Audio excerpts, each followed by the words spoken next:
Le vélo revient en force dans nos villes entre la peur d'être infecté par la Covid-19 dans les transports en commun et les aides financières post-confinement pour l'achat ou la réparation d'un vélo. Le marché français devrait bondir de 15% en 2020 selon Xerfi pour atteindre le record de 2,7 milliards d'euros. Le segment des VAE, les vélos à assistance électrique, connaît une véritable échappée. Par rapport à 2019, il devrait s'en vendre 20% de plus en 2020, soit 470 000.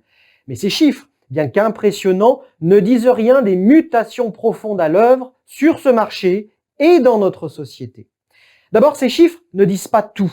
Ils ne disent pas, par exemple, que les volumes de vente de vélos neufs dans leur ensemble plafonnent, voire déclinent en France. Ils ne disent pas non plus que c'est le segment des VAE qui a agité en 2020 les statistiques du marché tout entier. Totalisant 15% des ventes de cycles en 2019, ils sont vendus 5 fois plus cher que les cycles traditionnels, soit 1 750 € en moyenne, avant les coups de pouce financiers des pouvoirs publics. Ensuite, l'engouement pour les VAE bouscule l'ordre établi au sein de la filière. À l'instar de la motorisation électrique dans l'automobile, de nouvelles marques et de nouvelles façons de distribuer émergent. C'est le cas du fabricant chinois d'électronique grand public Xiaomi qui propose ses VAE chez Fnac Darty.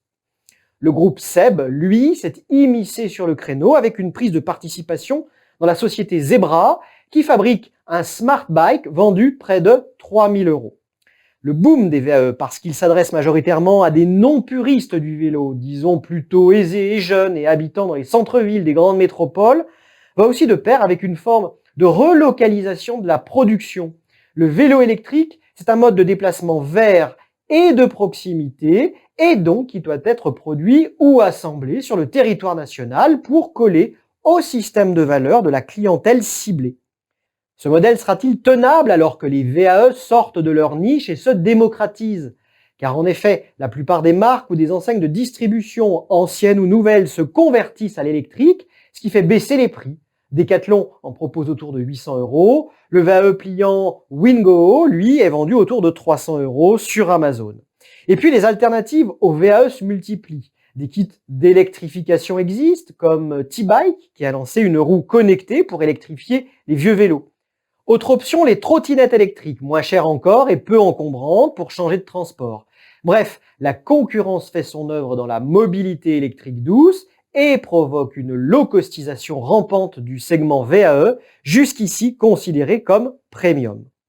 Enfin, ne surévaluons pas l'engouement autour du vélo. Sa part modale est et restera faible. Pour beaucoup de Français, l'accès à l'emploi dépend encore de l'automobile. 7 salariés sur 10 vont travailler en voiture car habitant en périphérie des grandes villes, dans des villes moyennes ou en zone rurale. Seuls 4% utilisent les deux roues, à moteur ou pas, principalement dans les grands centres urbains.